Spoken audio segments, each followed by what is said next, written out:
अल्हम्दुलिल्लाहि रब्बिल आलमीन वस्सलातु वस्सलामु अला सय्यिदिल मुरसलीन अम्मा बाद फ़अऊज़ु बिल्लाहि मिनश शैतानिर रजीम बिस्मिल्लाहिर रहमानिर रहीम अस्सलातु वस्सलामु अलैका या रसूलल्लाह व अला आलिका व अस्हाबिका या हबीबल्लाह अस्सलातु वस्सलामु अलैका या नबिय्यल्लाह व अला आलिका व अस्हाबिका या नूरल्लाह।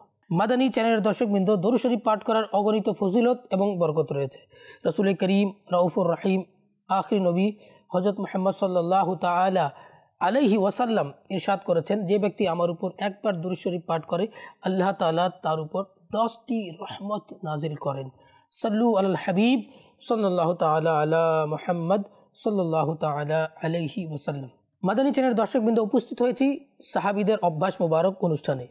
আর এই অনুষ্ঠানে আমরা সাহাবীদের কোনো একটি অভ্যাস নিয়ে আমরা আলোচনা করে থাকি। তো আজও আমরা একটা অভ্যাস সম্পর্কে আলোচনা করব, আর সেটা হচ্ছে সাহাবা কিরামগণ রাসূল করিম সাল্লাল্লাহু আলাইহি সাল্লাম কোনো কিছু যদি আদেশ করতেন, সেটা আমল করার ক্ষেত্রে তারা অব্যাহত রাখতেন, বন্ধ করতেন না। সাহাবা কিরামগণের নবী আকরাম সাল্লাল্লাহু আলাইহি সাল্লামের আমলের ব্যাপারে এমন আমলের প্রতি এমন ভালোবাসা ছিল যে তারা সব সময় সেটা অব্যাহত রাখত। যদিও বা রাসূল করিম সাল্লাল্লাহু আলাইহি সাল্লাম শরীয়তের ক্ষেত্রে তাদেরকে আবশ্যক তখন করেননি, নফল বিষয় ছিল, কিন্তু তারা সেটাও করতেন। মুস্তাহাব বিষয় ছিল, রাসূল করিম সাল্লাল্লাহু আলাইহি সাল্লাম করেছেন বিধায় তারা করতেন, অথচ রাসূল করিম সাল্লাল্লাহু আলাইহি সাল্লাম তাদের উপর আবশ্যক করেননি। হযরত মাসরুক রাদিয়াল্লাহু তাআলা আনহু বর্ণনা করেন, হযরত আব্দুল্লাহ বিন মাসউদ রাদিয়াল্লাহু তাআলা আনহু আমাদেরকে কিয়ামতের ব্যাপারে হুজুর সাল্লাল্লাহু আলাইহি সাল্লাম এর একটি হাদিস বর্ণনা করতেন। যখন হাদিসের শেষে আসলেন তখন তিনি হাসতে লাগলেন। একজন মানুষ প্রশ্ন করল, হে আবু আব্দুর রহমান, এর কারণটা কি? তিনি কয়েকবার এই হাদিস বর্ণনা করেছেন, আর যখনই হাদিস বর্ণনা করেছেন আর এই জায়গায় যখনই আসতেন তিনি হাসতেন। তো তিনি উত্তর দিলেন যে আসলে যখনই রাসূল করিম সাল্লাল্লাহু আলাইহি সাল্লাম এই হাদিস বর্ণনা করতেন আর এই স্থানে আসতেন, তিনি মুচকি হাসি দিতেন, তিনি হাসতেন। তো ওই রাসূল করিম সাল্লাল্লাহু আলাইহি সাল্লাম যে হেসেছেন সেটার উপর আমল করার জন্য আমি হাসছি, তবে এর কারণ আমি জানি না। একবার হযরত উসমান রাদিয়াল্লাহু তাআলা কোন এক সফরে ছিলেন আর তিনি যাচ্ছেন, তো হঠাৎ করে রাস্তার মধ্যে তিনি মাথা নত করে নিলেন, মাথা নত করে তিনি চলে গেলেন, অথচ সেখানে কোনো গাছও ছিল না, কোনো ডালপালা কিছু ছিল না। তো তার সাথে যারা ছিল হযরত উসমান রাদিয়াল্লাহু তাআলা আনহুকে জিজ্ঞাসা করলো যে, হে আমিরুল মুমিনিন, আপনি এখানে মাথা নত করলেন কেন? এখানে তো কোনো কিছু ছিল না। উসমান রাদিয়াল্লাহু তাআলা আনহু ওই মাথা নত করে তিনি গেলেন আর মুচকি হাসি দিলেন, আর তাদেরকে বলেন, আসলে অনেক দিন আগে আমি রাসূল করিম সাল্লাল্লাহু আলাইহি সাল্লামের সাথে ছিলাম, আর এখানে একটা বৃক্ষ ছিল আর বৃক্ষের ডাল ছিল। তো রাসূল করিম সাল্লাল্লাহু আলাইহি সাল্লাম যখন যাচ্ছিলেন তো মাথা নত করে তিনি গিয়েছিলেন আর মুচকি হাসি দিয়েছিলেন।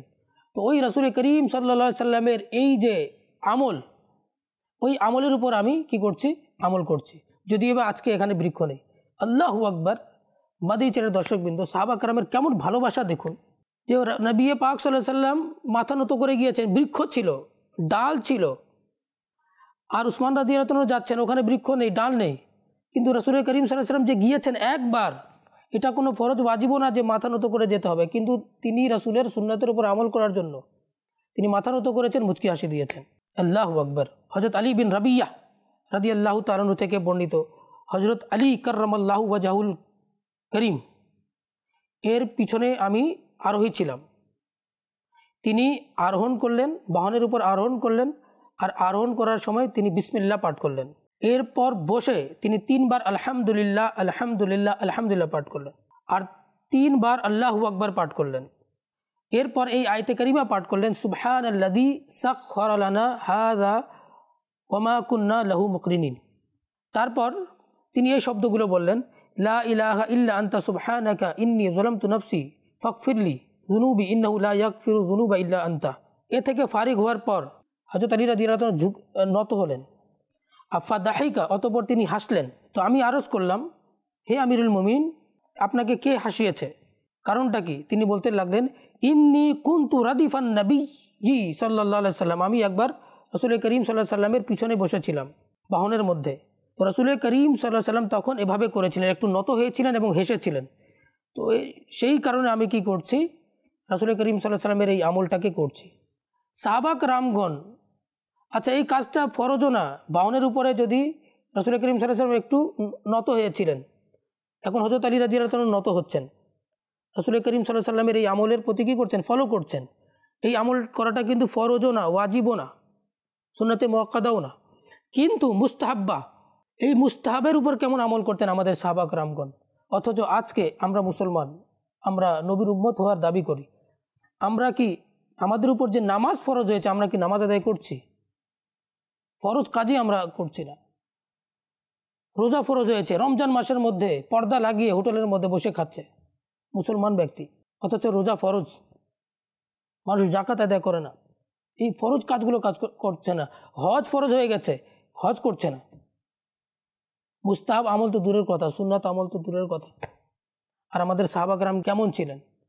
এই জন্য তো রাসূল করিম সাল্লাল্লাহু আলাইহি ওয়াসাল্লাম বলেছেন যে আমার সাহাবীদের মধ্যে থেকে কোনো একজনকে তোমরা কি করো, ইত্তেবা করো, তোমরা হেদায়েত প্রাপ্ত হয়ে যাবে। আবার হযরত কাসিম বিন মুহাম্মদ রাদিয়াল্লাহু তাআলা আনহু বলেন যে আমি হযরত আব্দুল্লাহ বিন উমর রাদিয়াল্লাহু তাআলা আনহুর কাছে ছিলাম, এক ব্যক্তি আসলো, সে আরজ করলো, হযরত আমি সফরে যাচ্ছি। তখন তিনি বললেন যে থামো, ইনতাজির হাত্তা আউ দাউকা কামা কানা রাসূলুল্লাহ সাল্লাল্লাহু আলাইহি ওয়াসাল্লাম ইয়াউ দাউনা, থামো, তুমি অপেক্ষা করো, আমি তোমার জন্য দোয়া করব। কেন? যখন আমিও সফরে যেতাম রাসূল করিম সাল্লাল্লাহু আলাইহি ওয়াসাল্লাম আমার জন্য দোয়া করতেন।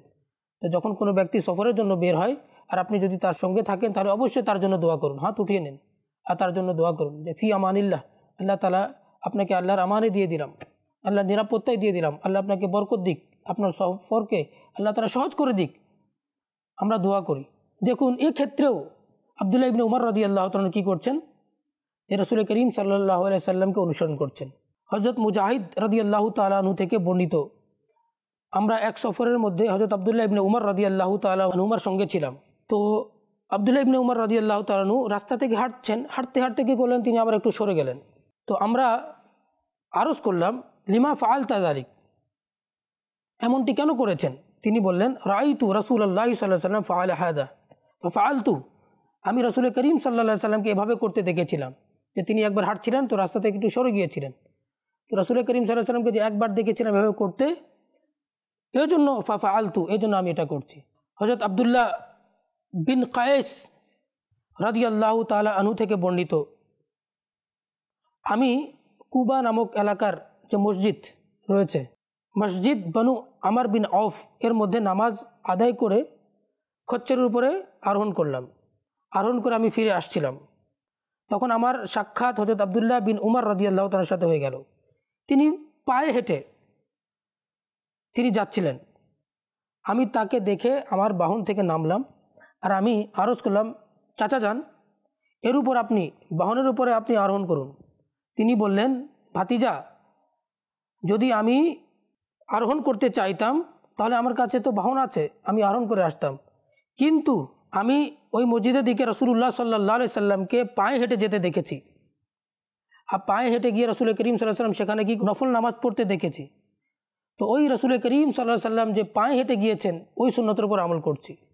আমি এই জন্য পায়ে হেঁটে যাই আর ওই মসজিদে গিয়ে আমি নফল নামাজ আদায় করি। কেন? আমার হাবিব করেছেন, আমার মাহবুব করেছেন, আমার প্রিয় নবী সাল্লাল্লাহু আলাইহি সাল্লাম করেছেন। দেখুন সাহাবী রাদিয়াল্লাহু তাআলার কাছে বাহন আছে, বাহন থাকা সত্ত্বেও তিনি বাহনে উঠে তিনি মসজিদে যেতে পারতেন, কিন্তু রাসূল করিম সাল্লাল্লাহু আলাইহি সাল্লাম পায়ে হেঁটে গিয়েছেন বিধায় তিনি পায়ে হেঁটে যাচ্ছেন। আল্লাহু আকবার, আল্লাহু আকবার, কুরবান যান সাহাবীদের প্রতি। এই জন্য তো নবীদের পরে সবচেয়ে শ্রেষ্ঠ মানব হচ্ছেন এই সাহাবীগণ। এই জন্য রাসূল করিম সাল্লাল্লাহু আলাইহি সাল্লাম বলেন, আমার একজন সাহাবী যদি এক মুষ্টি যদি জব যদি দান করে আর গায়রে সাহাবী যদি উহুদ পাহাড় সমপরিমাণ যদি স্বর্ণ দান করে, তারপরও আমার সাহাবীর দানের সমতুল্য কোনোদিন হতে পারবে না। তো যখন সাধারণ ব্যক্তি সাহাবীর সমতুল্য হতে পারবে না, তো সাধারণ ব্যক্তি কিভাবে নবীর মতো হতে পারবে? আজকে অনেক ব্যক্তি বলেন নবী আমাদের মতো। আল্লাহ তাআলা যেন আমাদেরকে বুঝার তৌফিক দান করুক। আমার হাবিব সাল্লাল্লাহু আলাইহি সাল্লাম 15 দিন রোজা রাখতেন, সৌমে বিশাল রাখতেন, একবার সাহরি একবার ইফতার, 15 দিন লাগাতার রোজা। তো সাহাবা কেরামগণ কী করলেন, যে দেখলেন যে রাসূলুল্লাহ সাল্লাল্লাহু আলাইহি ওয়াসাল্লাম তো খাচ্ছেন না, রোজা রেখেছেন, তো তারাও কি করলেন, রোজা রাখা শুরু করে দিলেন। এখন একদিন দুই দিন যখন গেল, মসজিদের মধ্যে সংখ্যা কম মুসল্লিদের, রাসূল করিম সাল্লাল্লাহু আলাইহি ওয়াসাল্লাম জিজ্ঞাসা করলেন যে কী ব্যাপার, মসজিদে মুসল্লিদের সংখ্যা কম কেন? তো কেউ বলল যে ইয়া রাসূলুল্লাহ, ইয়া হাবিবাল্লাহ, আপনি যে রোজা রাখছেন, আপনাকে দেখে সাহাবা কেরামগণ রোজা রেখেছেন, তারা দুর্বল হয়ে গেছেন, মসজিদে আসতে পারছে না। রাসূল করিম সাল্লাল্লাহু আলাইহি ওয়াসাল্লাম বললেন সবাইকে ডেকে নিয়ে আসো। সবাই আসলো। হুজুর পাক সাল্লাল্লাহু আলাইহি ওয়াসাল্লাম, নবী সাল্লাল্লাহু আলাইহি ওয়াসাল্লাম জিজ্ঞাসা করলেন কী ব্যাপার, তোমরা মসজিদে আসলে না কেন? তারা বলে ইয়া রাসূলুল্লাহ, ইয়া হাবিবাল্লাহ, আপনি না খেয়ে থাকবেন, আপনি রোজা রেখেছেন বিধায় আমরা রোজা রেখেছি, যার কারণে আমরা দুর্বল হয়ে গেছি। তখন রাসূল করিম সাল্লাল্লাহু আলাইহি ওয়াসাল্লাম বললেন আইয়ুকুম মিসলি, আইয়ুকুম মিসলি, তোমাদের মধ্যে কে আছে আমার মতো, তোমাদের মধ্যে কে আছে আমার মতো, ইউসকিনি রব্বি, আমার রব আমাকে পান করায়, ওয়ায়ুতইমনি রব্বি, আমার রব আমাকে কি করে, খাবার খাওয়ায়, আমার রব আমাকে আহার করায়, আমার রব আমাকে পান করায়। তো সাহাবা কেরামগণকে বলছে তোমরা আমার মতো, তোমাদের মধ্যে কেউ আমার মতো নয়। আল্লাহর হাবিব বলছেন, আর এই একজন লোক সাধারণ ব্যক্তি বলছে নবী আমাদের মতো, নাউযুবিল্লাহ মিন যালিক। সাহাবা কেরামগণ নবীর মতো হতে পারেন নাই, আর সাধারণ ব্যক্তি এ কথা বলছে। তো এই ধরনের কথাবার্তা বলা বেয়াদবি। আল্লাহর হাবিবের সামনে সামান্য উঁচু আওয়াজে কথা বলে ঈমান হারা হয়ে যায়। ইয়া আইয়ুহাল্লাযীনা আমানু লা তারফাউ আসওয়াতাকুম ফাওকা সাওতিন নবিয়্যি ওয়া লা তাজহারু লাহু বিল কওলি কাজহরি বাদিকুম লিবাদ আন তাহবাতা আমালুকুম ওয়া আনতুম লা তাশউরুন। হে ঈমানদারগণ, তোমরা নবীর আওয়াজের তুলনায় নিজেদের আওয়াজকে উচ্চ করো না। আন তাহবাতা আমালুকুম, তোমাদের আমল বিনষ্ট হয়ে যাবে। ওয়া আনতুম লা তাশউরুন, এবং তোমাদের শুউরও থাকবে না, বোধ শক্তিও থাকবে না, আর তোমাদের ঈমান চলে যাবে, আমল নষ্ট হয়ে যাবে। হুজুর সাল্লাল্লাহু আলাইহি সাল্লাম শনিবার দিন প্রতিদিন মদিনাতুত তাইয়্যিবা থেকে কুবা শরীফ যেতেন, আর কুবা শরীফের মধ্যে গিয়ে 2 রাকাত নামাজ আদায় করতেন। আর রাসূল করিম সাল্লাল্লাহু আলাইহি সাল্লাম বলেছেন, যে মুসলমান কুবা শরীফে গিয়ে 2 রাকাত নামাজ আদায় করবে, আল্লাহ তাআলা তাকে উমরা করার সওয়াব দান করবেন। আল্লাহু আকবার। মাদিনী চার দর্শক বিন্দু, উমরা কিন্তু হয় মক্কাতুল মুকাররমায়, কাবা তাওয়াফ করতে হয়, সাফা মারওয়ার সাই করতে হয়, ইহরাম পরিধান করতে হয়, হালাক করাতে হয় মক্কাতুল মুকাররমার মধ্যে। আর আল্লাহর হাবিব সাল্লাল্লাহু আলাইহি সাল্লাম এমন একটা ব্যবস্থা করে দিয়েছেন উম্মতের জন্য যে মদিনাতুত তাইয়্যিবায় থাকবেন, আর মদিনাতুত তাইয়্যিবায় থেকে কুবা শরীফের মধ্যে গিয়ে 2 রাকাত নামাজ আদায় করবেন, উমরা করার সওয়াব পাওয়া যাবে। কেন? মসজিদে নববীর ভিত্তি, সর্বপ্রথম ভিত্তিকে দিয়েছেন রাসূল করিম সাল্লাল্লাহু আলাইহি সাল্লাম দিয়েছেন। হযরত আব্দুল্লাহ বিন উমর রাদিয়াল্লাহু তাআলা আনহুমার ব্যাপারে বর্ণিত আছে যে মক্কার রাস্তার মধ্যে তিনি তার বাহনগুলোকে ঘোরাচ্ছিলেন। তখন কেউ এই ঘুরানোর কারণটা জিজ্ঞাসা করলেন, কেন এদিক সেদিক নিয়ে ঘুরছো? তখন আব্দুল্লাহ ইবনে উমর রাদিয়াল্লাহু তাআলা আনহু বললেন যে শুধুমাত্র আমি এতটুকুই জানি যে রাসূল করিম সাল্লাল্লাহু আলাইহি সাল্লামকে আমি এভাবে করতে দেখেছি, তাই আমি এটা করেছি যে রাসূল করিম সাল্লাল্লাহু আলাইহি সাল্লাম এভাবে করেছেন। তো সাহাবা কেরামগণ দেখুন, কোনো কারণ জানতেন না। এখন আমরা হয়ে গেছি কি, এমন যুগে চলে আসছে প্রত্যেকটার লজিক খুঁজি, এর কারণ কি, এর কারণ কি, এর কারণ কি, এটা কেন, সেটা কেন, রাসূল করিম সাল্লাল্লাহু আলাইহি সাল্লাম মিরাজে কীভাবে গিয়েছেন, বিভিন্ন ধরনের কারণ, মানে লজিক না পেলে মানতে রাজি নয়। সাহাবা কেরামগণ এমন ছিলেন না। সাহাবা কেরামগণ বাস রাসূল করিম সাল্লাল্লাহু আলাইহি সাল্লাম করেছেন, বাস করতে হবে, আর উম্মতকে এভাবেই হতে হবে, কারণ জানার দরকার নেই। বাস আল্লাহ তাআলা এবং আল্লাহর রাসূল হুকুম দিয়ে দিয়েছেন, পালন করতে হবে। ওযুর মধ্যে 4টা ফরজ, গোসলের মধ্যে 3টা ফরজ। এখন এর কারণের মধ্যে যদি আমি লেগে যাই যে ওযুর ফরজ 4টা কেন, 3টা নেই কেন, 5টা নাই কেন, কারণ না জেনে আমলের মধ্যে আমরা চলে আসি। আমরা বিভিন্ন দেখা যায় বিভিন্ন ব্যাপারে, বিভিন্ন দুনিয়াবি বিষয়ে আমরা ছড়িয়ে পড়ি, মসজিদের বাইরে গিয়ে আলোচনা করতে থাকি, এই ম্যাটার, ওই ম্যাটার, এই বিষয়, সেই বিষয়, কিন্তু যেটা আসল বিষয় যে মসজিদে গিয়ে নামাজ আদায় করতে হবে, কিন্তু মসজিদে আদায় করছে না। দেখা যায় মসজিদের কমিটি বা এই মামলা বিষয়গুলো নিয়ে আলোচনা করতে হবে, কে সভাপতি হবে, কে সেক্রেটারি হবে, হ্যাঁ, আবার দেশ নিয়ে আলোচনা করছে, বাইরের প্রদেশ নিয়ে আলোচনা করছে, কিন্তু আসল যে বিষয়টা যে নামাজ আদায় করতে হবে সেটা নাই। আল্লাহ তাআলা বলেছেন, ইয়া আইয়ুহাল্লাযীনা আমানু কু আনফুসাকুম ওয়া আহলিকুম নারা, হে ঈমানদারগণ, নিজে বাঁচো এবং নিজের পরিবার বর্গকে তোমরা বাঁচাও ওই আগুন থেকে, যে আগুনের ইন্ধন হচ্ছে মানুষ এবং পাথর। হযরত আব্দুল্লাহ বিন উমর রাদিয়াল্লাহু তাআলা আনহু থেকে বর্ণিত, এক ব্যক্তি এক গোলামের নাক কেটে দিল। সে হুজুর নবী করিম সাল্লাল্লাহু আলাইহি সাল্লামের দরবারে আসলো, এসে অভিযোগ করলো। তখন রাসূল করিম সাল্লাল্লাহু আলাইহি সাল্লাম বললেন, যাও, তুমি আজ থেকে মুক্ত। সে আরজ করতে লাগলো, ইয়া রাসূলুল্লাহ, আমাকে সহযোগিতা কে করবে, আমার কে সাহারা হবে? তিনি বললেন, তোমার সহযোগী হচ্ছেন আল্লাহ এবং তার রাসূল। রাসূলুল্লাহ সাল্লাল্লাহু আলাইহি সাল্লাম তার ব্যাপারে সাহাবা কেরামকে হুকুম দিলেন, তার কষ্টকে দূর করো, তার জন্য কোনো কষ্ট না হয়। যখন রাসূল করিম সাল্লাল্লাহু আলাইহি সাল্লাম ওফাত পেলেন তখন সাইয়েদুনা সিদ্দিক আকবর রাদিয়াল্লাহু তাআলা আনহু কাছে ওই ব্যক্তি আসলো আর আসে বলতে লাগলো, রাসূল করিম সাল্লাল্লাহু আলাইহি সাল্লামের হুকুমকে স্মরণ করুন যে আমার ব্যাপারে কি বলেছিলেন। তখনই হযরত আবু বকর সিদ্দিক রাদিয়াল্লাহু তাআলা কী করলেন, তার জন্য এবং তার পরিবার বর্গের জন্য কি খরচের ব্যবস্থা করে দিলেন, বাইতুল মাল থেকে তার খরচের ব্যবস্থা করে দিলেন। আবার যখন হযরত আবু বকর রাদিয়াল্লাহু তাআলা আনহু ওফাত পেলেন, হযরত উমর রাদিয়াল্লাহু তাআলার যুগ আসলো, আবার ওই নাক কাটা মানুষ যার নাক কেটে গিয়েছিল সে আবার আসলো, হযরত উমর রাদিয়াল্লাহু তাআলাকে বললেন যে রাসূল করিম সাল্লাল্লাহু আলাইহি সাল্লামের হুকুমটাকে স্মরণ করুন, আমার ব্যাপারে তিনি কি হুকুম দিয়েছিলেন। তখন আবার হযরত উমর রাদিয়াল্লাহু তাআলা হুকুম দিলেন তার বাইতুল মাল থেকে যেন তার খরচ এবং তার পরিবার বর্গের খরচ যেন দেওয়া হয়। আল্লাহু আকবার। দেখুন সাহাবা کرامের কেমন মহব্বত ভালোবাসা। একবার রাসূল করিম সাল্লাল্লাহু আলাইহি সাল্লাম হুকুম দিয়ে দিয়েছেন, সেটার উপর আমল করার জন্য তারা কেমন উদ্গ্রীব যে করতেই হবে। রাসূল করিম সাল্লাল্লাহু আলাইহি সাল্লাম বলেছেন একে দেখাশোনা করার জন্য, দেখছেন। একবার রাসূল করিম সাল্লাল্লাহু আলাইহি সাল্লাম এক সাহাবী সুরাকাকে বললেন, সুরাকা সেদিনটা কেমন হবে যেদিন তোমার হাতের মধ্যে কাইসার ও কিসরার কঙ্গন তোমার হাতে পরানো হবে। তো রাসূল করিম সাল্লাল্লাহু আলাইহি সাল্লাম ওফাত পেলেন, আবু বকর সিদ্দিক রাদিয়াল্লাহু তাআলা ওফাত পেলেন। হযরত উমর রাদিয়াল্লাহু তাআলার যুগে যখন কাইসার ও কিসরা ফাতা হলো, বিজয় হলো, তখন সেখানকার যে বাইতুল গনিমতের মাল আসলো, গনিমতের মাল থেকে ওই কঙ্কন বের করে হযরত উমর রাদিয়াল্লাহু তাআলা সুরাকাকে ডাকলেন, হে সুরাকা, যে রাসূল করিম সাল্লাল্লাহু আলাইহি সাল্লামের এই আদেশটা মনে আছে? বলে হ্যাঁ মনে আছে, আসো। তার হাতে সেটা পরিয়ে দিলেন। আচ্ছা, আমাদের শরীয়তের মধ্যে স্বর্ণের ওই কঙ্কনটা পরা নিষেধ পুরুষের জন্য হারাম, কিন্তু রাসূল করিম সাল্লাল্লাহু আলাইহি সাল্লাম যেহেতু হুকুম দিয়েছেন এখন তার জন্য বৈধ হয়ে গেছে। রোজার কাফারা 60টি রোজা রাখতে হবে, অথবা 60 জন মিসকিনকে খাবার খাওয়াতে হবে, অথবা গোলাম মুক্ত করতে হবে। কিন্তু একজন সাহাবী আসলেন আর এসে বললেন, ইয়া রাসূলুল্লাহ, ইয়া হাবিবাল্লাহ, আমি তো ধ্বংস হয়ে গেলাম। রাসূল করিম সাল্লাল্লাহু আলাইহি সাল্লাম বললেন, কেন? সে বলল, ইয়া রাসূলুল্লাহ, রোজার দিনের মধ্যে আমি আমার স্ত্রীর সাথে সহবাস করেছি, এখন আমি কি করব? রাসূল করিম সাল্লাল্লাহু আলাইহি সাল্লাম বললেন যে তুমি 60টি রোজা রাখো। সে বলে, ইয়া রাসূলুল্লাহ, ইয়া হাবিবাল্লাহ, 61টি রোজা রেখেছি তো আমার এই অবস্থা হয়েছে, 60টি রোজা কীভাবে রাখবো, আবার লাগাতার। তখন রাসূল করিম সাল্লাল্লাহু আলাইহি সাল্লাম বললেন, তুমি 60 জন মিসকিনকে দুবেলা খাবার খাওয়াও। ইয়া রাসূলুল্লাহ, আমি তো নিজে মিসকিন, আমি নিজে গরিব, আমি 60 জন মিসকিনকে কীভাবে খাবার খাওয়াবো?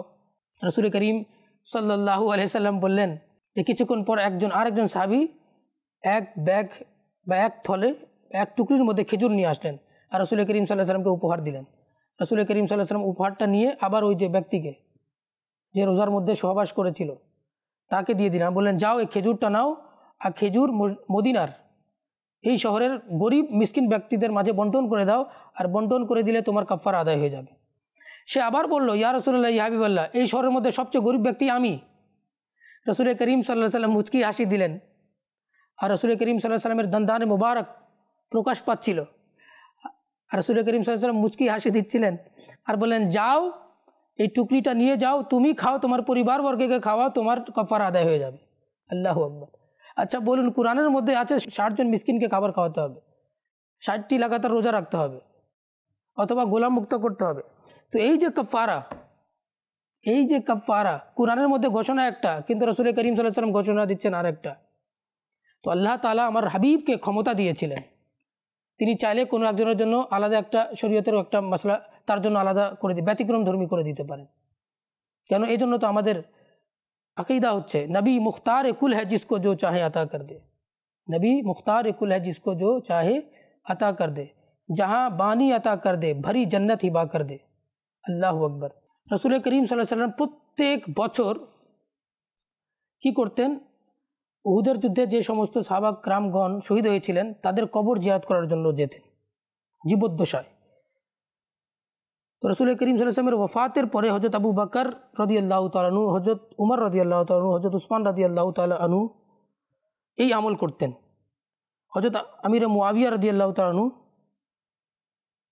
যখন হজের জন্য আসতেন তিনিও এই কাজটা করতেন। তো বোঝা গেল যে রাসূল করিম সাল্লাল্লাহু আলাইহি সাল্লাম যে কবর জিয়ারত করতেন, কবর জিয়ারত করাটাও সুন্নাত,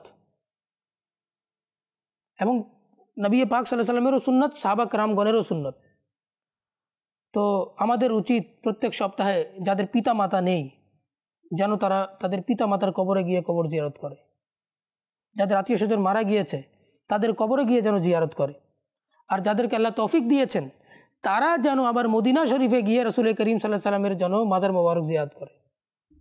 আল্লাহু আকবার। রসুল করিম সাল্লাল্লাহু আলাইহি সাল্লাম বলেছেন, মান জারা কবরি ওয়াজাবাত লাহু শাফাআতি, যে আমার কবর জিয়ারত করলো তার উপর আমার শাফাত ওয়াজিব হয়ে গেছে।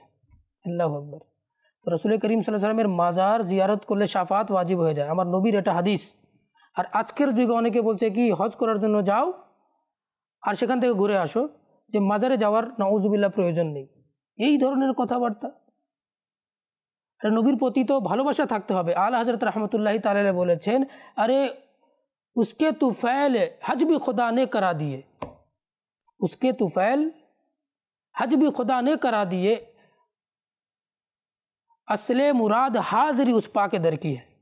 আলা হযরত বলছেন কি, আরে আমার নবীর ওসিলায় তো আল্লাহ তাআলা আমাকে হজও করিয়ে দিয়েছেন, হজও যে করতে পেরেছি আমার নবীর ওসিলায় করতে পেরেছি।